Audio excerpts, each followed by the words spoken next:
Hello दोस्तों, फिर से आपका स्वागत है इस नए मोटिवेशनल वीडियो में। अगर आप मेरे इस चैनल पर पहली बार आए हैं तो मेरे चैनल को सब्सक्राइब जरूर कर ले ताकि मेरे नए वीडियो का नोटिफिकेशन आपको मिलता रहे।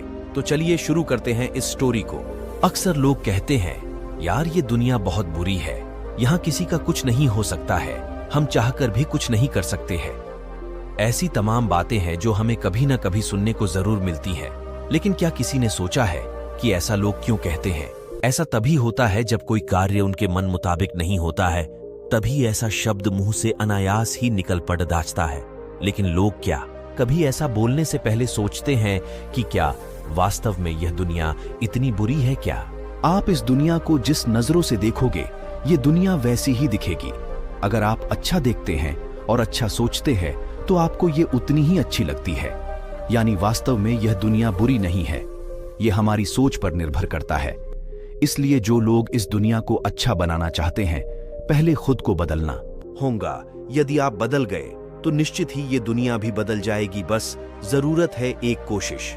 तो आइए इसी सोच पर आधारित पर एक कहानी खुद को बदलो दुनिया को नहीं, नैतिक शिक्षा की कहानी चेंज योरसेल्फ मॉरल स्टोरी बता रहे हैं। कहानी अच्छी लगे तो लोगों को शेयर करना ना भूले। बहुत समय पहले की बात है, एक राजा राज्य करता था।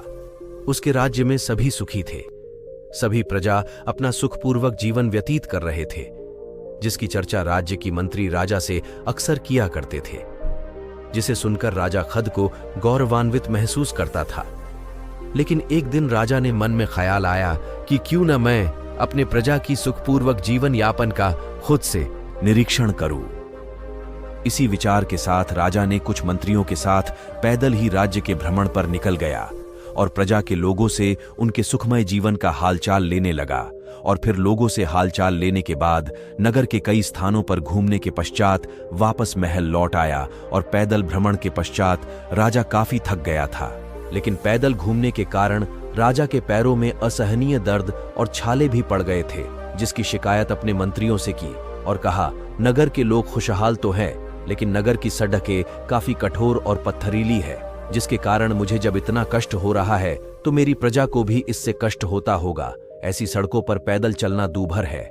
इन सब बातों को ध्यान में रखते हुए राजा ने आदेश दिया कि नगर के पूरे सड़कों को चमड़ों के कवर से ढक दिया जाए ताकि लोगों को चलने में परेशानी न हो। राजा के इस फरमान को सुनकर सभी मंत्री चिंतित हो गए और सड़क को चमड़ों से ढकने के लिए न जाने कितने निरीह प्राणियों की हत्या करना पड़ेगा और अकारण बहुत पैसा भी व्यर्थ होगा। किसी को कुछ समझ में नहीं आ रहा था कि राजा के आदेश का क्या किया जाए। लेकिन उन मंत्रियों में एक बुद्धिमान व्यक्ति राजा के पास आकर बोला, हे राजन, यदि राज्य के पूरे नगरों को चमड़ों से ढकने के बजाय यदि हम अपने पैरों में जूते पहनकर चले तो कोई भी कंकड़ हमारे पैरों को चुभ नहीं सकता है। और यदि ऐसा ही चाहते हैं तो पूरे प्रजा को चमड़े की एक एक जोड़ी जूते ही बांट दें। उस बुद्धिमान व्यक्ति के सुझाव से आश्चर्यचकित था और राजा को समझ में आ गया था गलती उसी की है।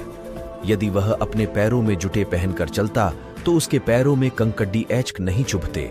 और इस तरह इस दुनिया को बदलने से पहले खुद को बदलना आवश्यक है। और फिर राजा ने उस मंत्री के इस सलाह की खूब सराहना की और पूरे प्रजा में सबको एक एक जोड़ी जूते भी वितरण किया। इस दुनिया को बदलने से पहले हमें खुद को बदलना चाहिए। यदि हम अपनी गलतियां सुधार लें तो खुद ब खुद ये दुनिया सुधर जाएगी। इसलिए दुनिया को नहीं, हमें खुद को एक अच्छी सोच की तरफ बदलने की जरूरत है।